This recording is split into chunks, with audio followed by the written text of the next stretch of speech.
Assalamu alaikum. How to create MariaDB in Red Hat Enterprise Linux. আজকে টিউটোরিয়ালে কিভাবে Linux সার্ভারের মধ্যে আপনি ডেটাবেস সার্ভার অর্থাৎ MariaDB স্পেশালি যে MariaDB যে ডেটাবেস সার্ভার ক্রিয়েট করতে হয় সেটি দেখব। প্রথম আমরা কমান্ড লাইন সম্পর্কে একটু ডিসকাস করব। প্রথম কথা হচ্ছে আমাদের সার্ভারের মধ্যে অবশ্যই yum রিপোজিটরি ইনস্টল থাকতে হবে। সেকেন্ড হচ্ছে আমরা MariaDB এর ফিচারগুলো ইনস্টল করব। থার্ড হচ্ছে MariaDB যে ডিফল্ট পোর্ট নাম্বার রয়েছে তাকে অ্যালাউ করে নিতে হবে। এই ধরনের যে কোনো কাজের পরে আমাদেরকে firewall-cmd রিলোড করতে হয়। পরবর্তী systemctl রিস্টার্ট MariaDB এনেবল করতে হয়। পরবর্তী স্টেপগুলো আমরা সরাসরি প্র্যাকটিক্যালি দেখি। চলুন, এটা আমাদের মেশিন।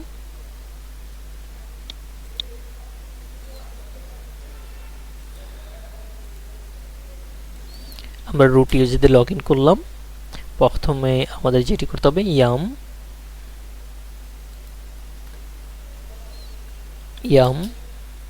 install MariaDB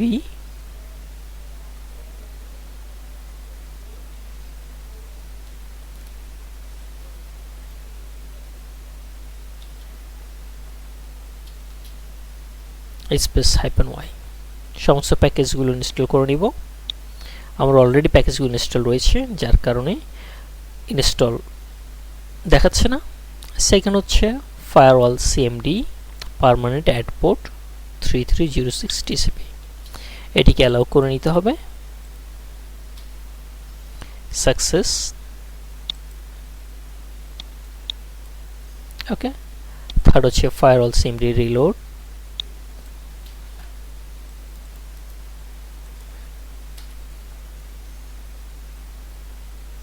পরবর্তী দুটি কমান্ড systemctl রিস্টার্ট MariaDB, সার্ভিসটি আমরা রিস্টার্ট করলাম। এর পরবর্তীতে এনেবল করতে হবে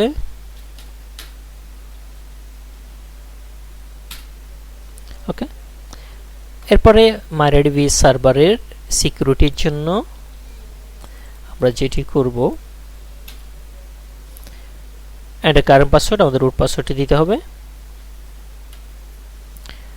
আমরা কি রুট পাসওয়ার্ড চেঞ্জ করতে যাই MariaDB এর ক্ষেত্রে? ইয়েস, আপনাকে চেঞ্জেস পাসওয়ার্ডটি দিতে হবে। Confirm password, password doesn't match, আমরা এগেন পাসওয়ার্ড দিচ্ছি, কনফার্ম পাসওয়ার্ড দিয়ে দিচ্ছি। Remove anonymous user, yes.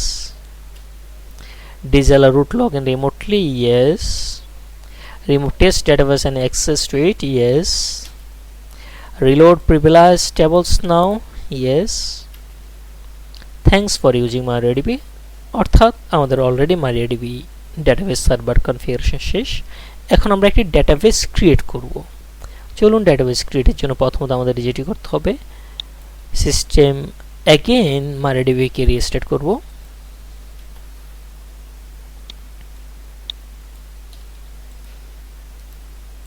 Restart complete. এরপর mysql ইউ রুট পাসওয়ার্ড দিয়ে MariaDB সার্ভারে আসবো। Enter root password. Okay, done. Show databases আমার এখানে এস্টাবলিশ বা প্রতিষ্ঠিত ডাটাবেস সমূহ দেখাবে। শো ডাটাবেস কমান্ড ইউজ করার ফলে খেয়াল করুন আমার এখানে অলরেডি ডিফল্ট এই তিনটি ডাটাবেস ডিফল্ট থাকে। বাকি ডাটাবেসগুলো আমি ক্রিয়েট করেছিলাম। এখন আমরা একটি নতুন ডাটাবেস ক্রিয়েট করব যেটার নাম হবে স্টুডেন্ট লিস্ট। ওকে, সো কমান্ড হচ্ছে ক্রিয়েট ডাটাবেস। আপনি যে ডাটাবেসের যে নামটি দেবেন সেটি লিখবেন স্টুডেন্ট লিস্ট। খেয়াল করুন এখানে নান অপশনে রয়েছে। আমরা এখন কোনো ডাটাবেসের মধ্যে লগ ইন নেই। আমরা এখন ইউজ স্টুডেন্ট লিস্ট যখন লিখব, খেয়াল করুন এখানে নানের ক্ষেত্রে স্টুডেন্ট লিস্ট নামটি চলে আসবে। দেখতে পাচ্ছি MariaDB স্টুডেন্ট লিস্ট, অর্থাৎ এই স্টুডেন্ট লিস্ট নামকে আমাদের একটি নতুন ডেটাবেস ক্রিয়েট হয়ে গিয়েছে। ওকে, এখন যদি আমরা অ্যাগেন শো ডেটাবেসেস অপশনটিতে আসি,